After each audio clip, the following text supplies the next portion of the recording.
Welcome, everybody, to another exciting episode of Lubrication Across the Nation, brought to you by DGP, Dynamic Green Products. You can find all of their information at changerouroil.com. Remember, DGP, bio-based, zero compromise. I am here with my special guest today, Mitch Federico, out of New Jersey. He is an amazing chainsaw carver who is lighting up the world right now, or carving up the world, I should say, a little bit better. You can find all of his work over on the Instagram. If you are over there at Legacy Lumbers, you can follow him there, get some amazing work. Thank you for joining me, Mitch. Yeah, absolutely. Thanks for having me. So I've been following you for just a little bit, but how long have you been doing chainsaw carving? So I have been, off and on for probably about 6 years. And I started because I was in a log cabin for about 5.5 years. And we moved here. So this was in like a neighboring town. And it was a cabin in the woods, had tons of massive tulip poplars. And I really was trying to clear out the property. So we had a pool in the back. And I was like, I really kind of want to open this up to get some sun. And there were some dead ones too. So I took down probably like 30 trees. And this was during COVID. And I can't sit still. So I was like, I gotta figure out something to do. I had made log tables out of that for a custom log table out back. I was trying to figure out every which way I could use these in. So I'm like, my wife's watching all this happen and she knows I can't sit still either. Was she getting tired of you traipsing through the house with sawdust all over you? Yeah, that definitely, fortunately we had like a den area and it was just like mounds of sawdust. You know, the whole, anybody that's in carving or woodworking, pull the pockets out and everything comes out. So just constantly vacuuming sawdust up as I came in. But I actually got into it, since we had a lot of time at that time. I was watching Ryan cook and, he's a guy, amazing carver up in Canada. I think it's British Columbia area, and really awesome guy. I actually recently connected with him through Instagram and we've been chatting. Oh, nice. Really cool to kind of talk to the guy that I got into carving with. Yeah. And I was learning, I was like, I think I could get into this. And it just kind of fascinated me watching his tutorials and learning from him. So I had just went out back and I was like, I'm going to try a bear. And obviously for my first bear, but I was surprised how, my wife had come out and was like, that actually looks pretty good. Nice. And I was like, I think I could get into this. So I just slowly, I was doing maybe like 3 carvings a year, Okay. I worked at school as an occupational therapist, so family life and that. So it was kind of like chunks that I would get to do that. I didn't start this side business until about a little over a year ago and really going hardcore with carving. So it's kind of been more off and on. Yeah. Yeah.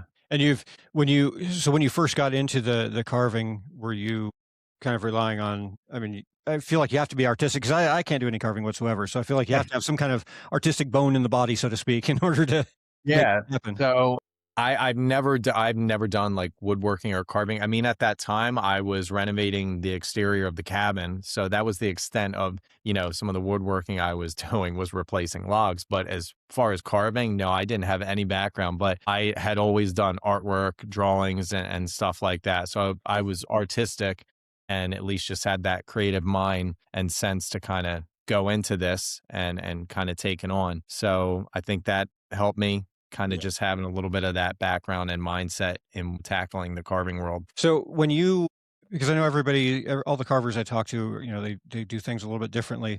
When you are looking at that, the block of wood, the log, however big the piece is, how do you go about conceptualizing it? Are you just diving in there? Are you, using the markers and things and marking things out? How does that work? I feel like it's definitely changed as, I've been progressing on how I go about visualizing that and the process. When I first did it, I was kind of just diving in and, just brute carver, just kind of like, hope this turns out good. And for the most part, things were, kind of chugging along and they would turn out good. I had started doing pumpkins and market kind of stuff. And then I was getting flooded with orders that were more intricate things. And a lot of them, I was like, I have never done that, but I'm going to do it and I'm going to push myself.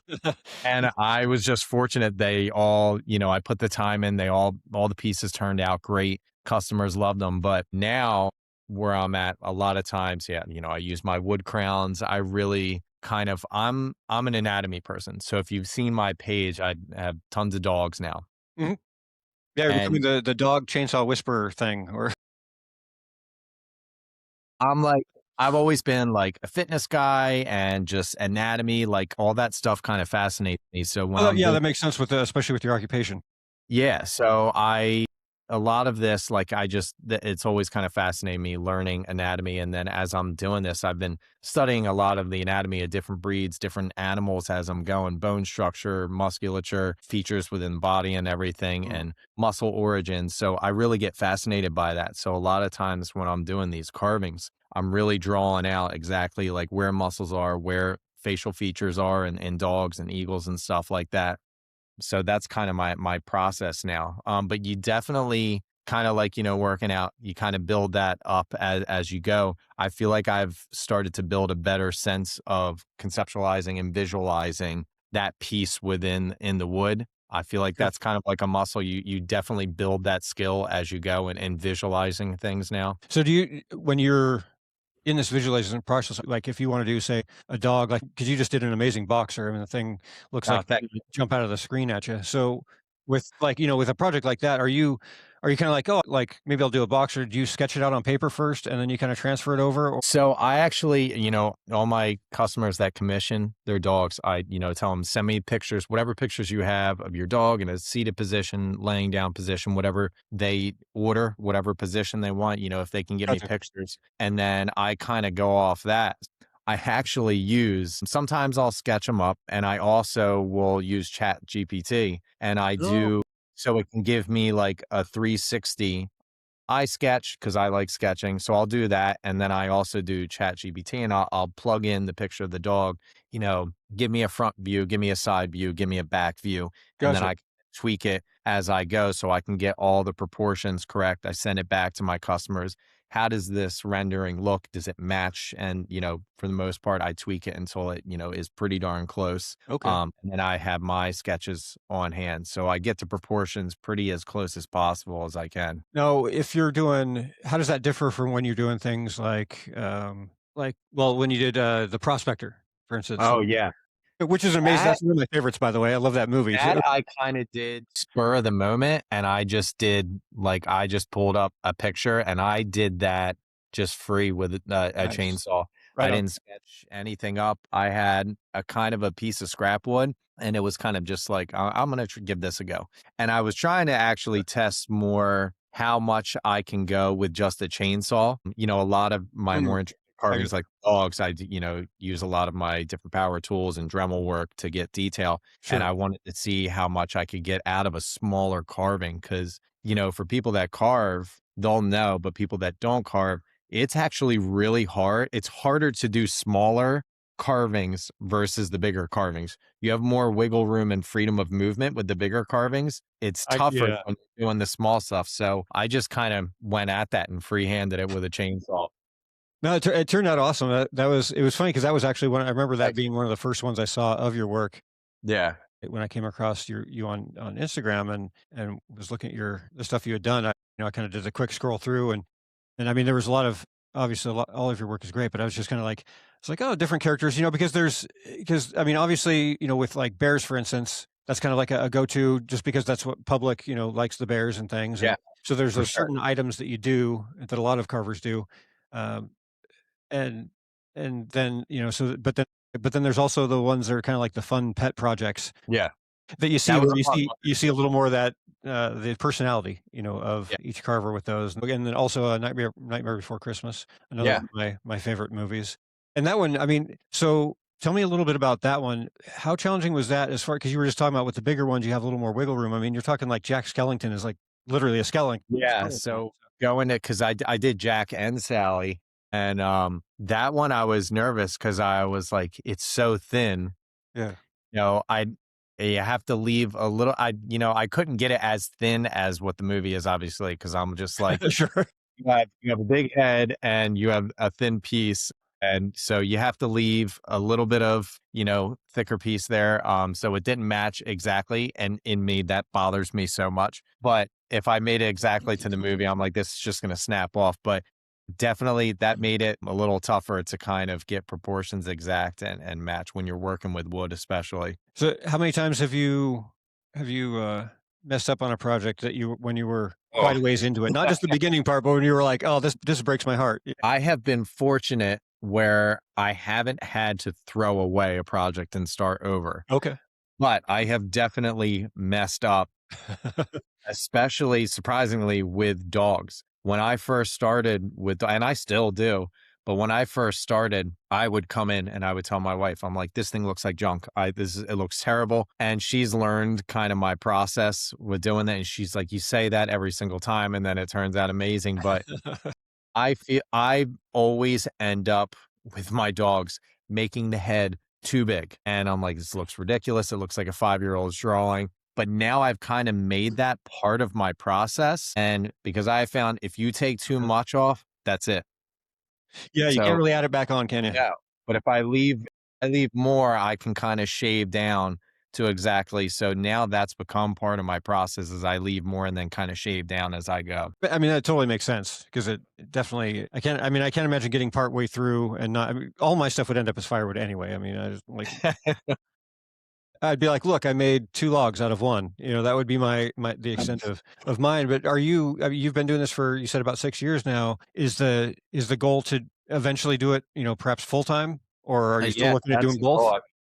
That would be like a dream come true to be able to do this full time. That's my goal. Right now, I'm an occupational therapist and I work in schools and I'm planning to go hopefully, part time next year and push into the carving more and then kind of transition into doing this full time. And Gotcha. I actually recently connected with for anybody that knows Paul Wacklow, and he's an incredible carver out of York, PA, does some of the best, soaring eagles out there. And he teaches classes on how to exactly do that, how to transition Oh, gotcha, gotcha. your career or your job into becoming a full-time carver. So me and him had a really good conversation. He gave me some good quick tips to kind of Yeah. go in the right direction. So there's a lot of amazing carvers out there that are full-time I've connected with that have really given me some good tips on areas to kind of move towards first to make that happen and then focus later and how to get that process rolling. So with the chainsaw carving community, is there anything that you would say surprised you or things that kind of as you got into it, you're like, "Whoa, this is different than I thought it was gonna be?" Oh man, that's I would say doing because a lot of the guys, the big time carvers, the large scale pieces, you go into it and you're like, I got my chainsaws and my, power tools. I can do all this. But when you get into the large scale carving, like the Wolverine I did for the local school district, Yes, yeah. oh my God, I have no equipment to do these size logs at all. I'm like, I don't have a skid steer. I don't have a tractor. I don't have a trailer big enough to deliver this thing. I have with a local tree company that they're amazing. They deliver logs for me. They have a log yard. They let me, kind of come and take what I Mhm. can get, what I can load on the trailer that I have. Right. They delivered that log that size. I kinda got in over my head. I was like, "I don't have any equipment to get this thing upright. I don't have anything." I had to hand winch, hook up to a tree and hand winch this with like a 5-ton hand winch. Oh, geez, because that's a big I mean, I can't I'm not su I know the one you're referring to, but how It tall? was it's probably about 8 feet. 8 feet, okay. It was a thick log too. Yeah. So, I mean, you're talking about a log that was probably 3,000 pounds whole, and because it was oak, and trying to crank that up, connecting to a tree, and it took me like 5 hours, and it's a disaster. So, hopefully, eventually, I can get myself some used equipment that I can just pop these upright, but Right. that was definitely one thing that didn't enter my mind. I was like, "Yeah, I can do this, no problem," after it gets delivered, I'm like, "Oh my god." Yeah, yeah. How are you gonna Things as you learn as you go along, so Right? yeah. Yeah, exactly. Well, that's so now where you're at in your career with this, what's kind of the next step for you other than I mean, obviously, we talked about, the transition part, but as far as equipment-wise goes, would it be something like, like a skid steer type thing, or what's kind of the next step for you? Next step, yeah, obviously equipment would be a, big thing. Right now, I'm really just trying to get my name out there as much as possible, I'm super excited to go to Ridgeway, Yeah, it's gonna be and awesome having you at Ridgeway. initially so Michael and I, who's with Woogity Woodworks, just incredible guy. So me and him have really connected and we talk probably every day. He gives me amazing advice and we kind of just bat back and forth on ideas and things we're doing with our carvings. And I told him about Ridgeway and carving there and he was like, you definitely should do it. And I said, I don't think I'm ready for, that right now. I just started this business a year ago and, he kind of really gave me some good motivation to really know to just do it. It's going to be a great experience, don't, get in your head about it and everything. So, I usually try and push myself to get in uncomfortable positions and that's where growth happens. So, Oh yeah, I absolutely. was like, I need to follow my own advice. So I listened to him and got out of my head and I was like, just do it. And you know what? Something might happen that doesn't go my way, but it's part of the process and you learn as you go through successes and failures. So right now, just trying to get my name out there as much as possible and then figure it out as I go. Well, you made a good point there with, things might happen and that's the beautiful thing that since I've been in the chainsaw carving community, not as a carver myself, but just, learning about it and getting to meet all the people that I have met so far. It's amazing to see the camaraderie, that Oh, comes from it as absolutely. far as people saying, I've seen so many the different groups I'm in, especially on like Facebook and things like that, where someone will post a picture saying, and there's like a head that's like split in half basically, and they're like, guys, is there any way I can help, fix this? And there's like a million comments like, hey, try this or Yeah. try that, or we've all been there, and that kind of thing. Yeah, the carving community is definitely awesome. I would say I've connected on social media with a ton of just really awesome carvers that are just friendly, great personality, always willing to help. So they've given me some really good advice and now we kind of go back and forth on things and chat about, different ideas, strategies, advice, career-wise with carving and everything and competitions or workshops and everything. So the carving community, yeah, they definitely come together, give great advice. I love the chainsaw carvers community on Facebook, huge group, and Oh people yeah. post there, like you said, with repairs. How can I go about this? How can I, fix this carving? How can I, get this proportion better on this? And so many people just chime in, Yeah. just super friendly and help each other out. So it's really awesome. Yeah, you don't there's not the negativity that you see in a lot of spaces on social media. Yeah. It's a lot of uplifting, and I think it's because everyone went through the same thing. Yeah. Everyone's been in that moment and been like, "Man, I wish I had had somebody Sure. that could have helped me out in that moment." Yeah, for sure. And you know what? I think I had talked to a carver about, I think with technology and everything advancing so quickly, and this is just kind of one of those, realms of creating something by hand and by power tools and, carving with a chainsaw that it's kind of becoming one of those craftsmanship pieces that really, I think that's why the community is so strong that Oh, it's yeah. just gonna become one of those, nostalgia craftsmanship type avenues that really brings people together because people wanna see this kinda stuff, and I think that's why carving is becoming increasingly popular is people just they wanna see stuff that's created by other people. Yeah, they wanna see something they know is real. Yeah. Yeah, absolutely. Well, and what do you have a kind of a bucket list project of, something that you wanna carve that either maybe you haven't had the chance to yet, or you're like, "Yeah, I gotta get better before I can tackle that one?" I mean, my bucket list thing is to really just get into large scale carving pieces and do at least 2 to 3 a year. I really want to kind of perfect the dog avenue because I've just started to really enjoy doing them so much and I feel like it's, I've gotten so good at them and I'm a massive dog person, so I would love to perfect that, but the large scale carving, I would love to just kinda do some amazing pieces like 2 or 3 times a year that I can just look back on and just have something that I'm unbelievably proud of. Yeah, that's well, and with when you start getting into those bigger pieces, and then suddenly you're doing those, the signature pieces out in front of places like, some of the ones I've seen that where they're entrances to parks and things of that nature where, Exactly. Yeah. where they take out a tree and they're like, "Hey, we've got this huge stump here. Let's bring No. somebody in and carve it."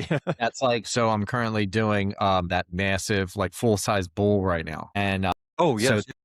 that's for a new brewery in town called Bullhide, and it's actually across from Cowtown Rodeo, and for anybody that is familiar with that. It's a random Jersey thing. It's the oldest rodeo in the country. Oh, okay. So they commissioned me to do the bowl for inside their brewery. So super excited to do that. But that's like you said, I do the dogs, but when you occasionally you do these large scale pieces and you're like, this is going to be inside this brewery on a massively popular area it's off of a major highway, and how many people are going to go Yeah. in Yeah. and see that and take pictures in front of it. So that kind of stuff really gets me excited. Oh, yeah, absolutely. When you're finalizing a piece, do you have different mediums you use as far as, like, some of them you're just straight staining? Do you prefer to do paint on them? What's kinda your happy place with that? So I struggle because I love wood grain so much, and I'm like, man, I don't want to cover this up. But I will say Sure. when I like airbrushing. Some guys are like Okay. spray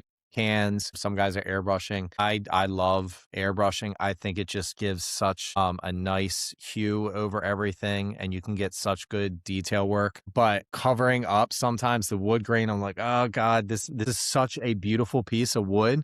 But Sure. I'll tell you, when you paint a piece and you airbrush it, it really just, in my opinion, it just really makes a piece pop incredibly. Well, I can see that especially with doing portrait pieces like you do, with the animals where you've got that fur that you're trying to kind of Yeah. blend this with the boxer one that you recently did. I mean, it's not like it was just brown. There was a Yeah. lot of different shades and things like that. So I could see definitely where the airbrush style would be able to, you'd achieve those blends a little bit Yeah, easier. and it looks great, with the wood grain and everything, but like you said, you have a brindle coat boxer and stuff like that, and the customers want, I want it to look like my dog, and that's why the airbrushing, you Oh, can for get sure. all those exact colors and features from the dog, and it just, I mean, in my opinion, it just makes it pop so much. Yeah, absolutely. And you're getting ready to head to, well, not what, 2 months, 3 months out, something like that Yeah, for something Ridgeway. like Speaking that. of Ridgeway, going there, and we're excited to have you in the booth there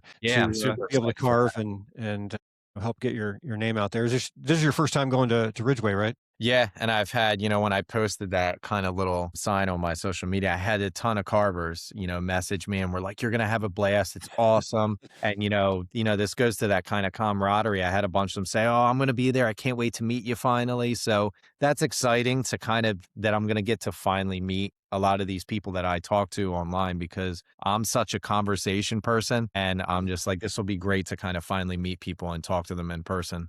Absolutely. Speaking of people getting into it and becoming a part of that community, do you have any advice for anyone who is thinking about maybe doing, or they've been kind of messing around with it in their backyard a little bit, but they're like, yeah, no, I don't know enough about this to really put my name out there or do anything. Do you have any words of advice? My advice, this is gonna sound probably so cheesy. It's like Nike slogan, "Just do it." Because when I started messing around with it, I was just like initially, I was like, I don't know if this is really something that I could do." And I was like, "Ah, you know what? I'm just gonna do it." So I literally just did that, and I went out and just messed around with it. And then it was the same mentality when I went to start this business. And really my wife was the one was like, you're getting really good at this. Maybe you should Sure. kind of do this as a side business. And I was like, yeah, you know what? I am. I'm just going to take this on and I'm going to do it and just learn as I go. So if Yeah. anybody, for people that are on the fence, that would be my cheesy cliche advice is don't get in your own head and just know that yes, there may be failures along the way, but just have fun with it. Start off just having fun with it. And then slowly, if your goal is to make it into a business, start off having fun and then go from there and make it into that. That's solid advice, man. That's solid advice because I think that's the biggest part. People worry about starting, Yeah. and they're worried about the failure part, like you were talking about. And Yeah. it's one of those. I mean, especially with art, you kind of have to fail. It's in the mix. It's Definitely. I think markets are good. I think starting doing markets was a great way to go. okay. Doing local like fall festival, doing pumpkins, just testing the waters. And for carvers, I think that's a good way to start out just to kind of get your Sure. feet wet, do some, maybe more simple things and, Yeah, get that repetition work in. go out to markets. Markets are a great place let people see your personality, talk to people. I love going to markets and chatting it up with people. I'm a bit of a chatterbox, so I have to tell myself to shut up a lot of times when I'm talking to people and let them go actually enjoy the event. But I love doing that stuff. Like, I love talking to people and talking to them about carving and everything. So anybody getting into it, I would say markets are definitely a good way to get your feet wet. Nice. When you and I, speaking of talking with others, when you and I started talking, I had reached out to you about DGP and found out that you were already a fan of DGP Yeah. Yeah. before. Now, was that how did you happen across? That was actually from Was, Michael. Well, was it Michael? Michael and then Josiah, who's Mhm. Pine Ridge Carvings. He's Oh yeah, unbelievable. yeah. He'll be out with us at at Ridgeway as Awesome. well. Yeah. He's like a wizard. His work is just blows my mind.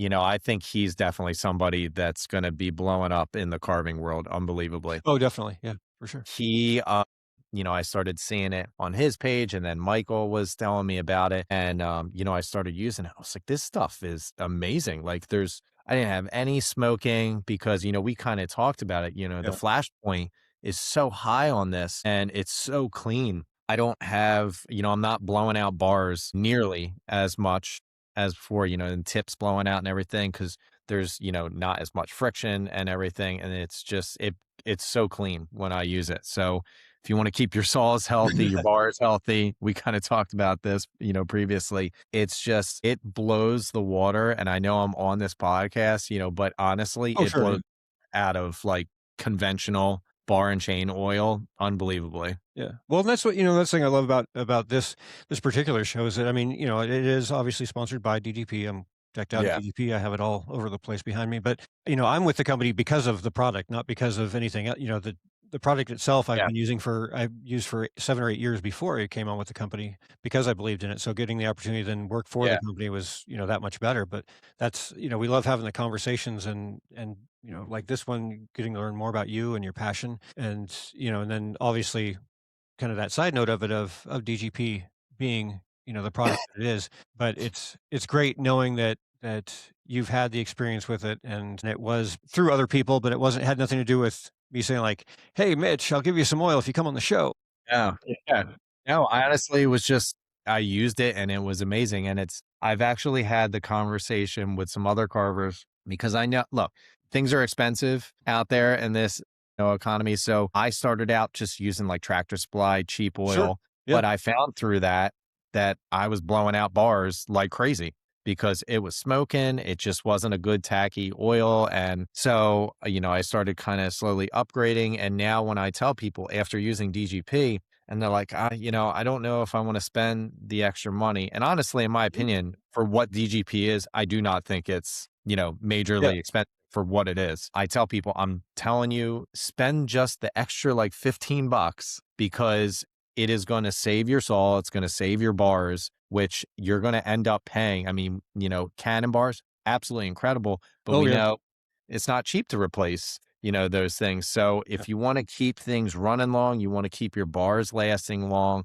you want to keep your chains lasting longer and not snapping. I mean, to spend an extra like 15, $20 for, a gallon of oil, I think definitely hands down is a better option than replacing a saw or a bar and all that. Yeah, absolutely. Better peace of mind too. And then you have that other side of it. It's healthy for you, the planet, Yeah, all the other things, absolutely. So it's Yeah. and it's and the tagline that I absolutely need to do, but because I love saying it, is that it supports the American farmers. So that's Yeah, 100%. So I love that part of it too. But Mitch, thank you so much for coming on the show with me. I really appreciate it. I'm yeah, pleasure. Thank looking you for forward having to me. seeing all the other items that you're working on as you go through them and seeing how that latest piece turns out as well. But then also, I'm super stoked about being able to hang out with you here in a couple of months up in Ridgeway. Yeah, I'm so excited for that. Yeah. Thank you so much. Thank you, everybody, for taking the time to watch and or listen to Lubrication Across the Nation, brought to you by DGP, Dynamic Green Products, bio-based, zero compromise. Find everything you need at changeyouroil.com.